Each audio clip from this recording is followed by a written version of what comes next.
कमजोर न जाना, कमजोर न जाना।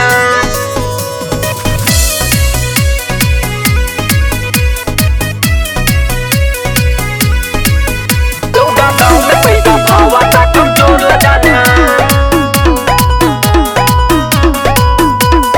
बात करत या बड़की बड़की चाहे जामन बाज होबा, 5 मिनट में गर्मी उतरे कितनो तू रंगबाज होबा, कितनो तू रंगबाज होबा। बात करत या बड़की बड़की चाहे जामन बाज होबा, 5 मिनट में गर्मी उतरे कितनो तू रंगबाज होबा। कैदे में रहे के बात हमर माना, लौटा गाँव में पैदा भावा ता कमजोर न जाना। लौटा गाँव में पैदा भावा ता कमजोर न जाना। लौटा गाँव में पैदा भावा ता कमजोर न जाना।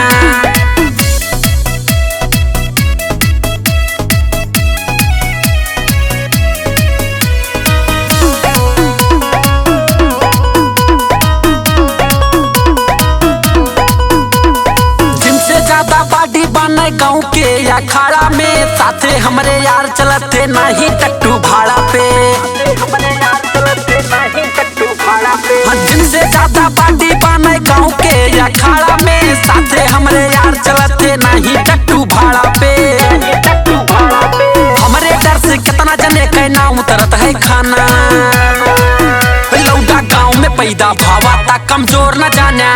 लौटा गाँव में पैदा भावा ता कमजोर न जाना। लौटा गाँव में पैदा भावा ता कमजोर न जाना।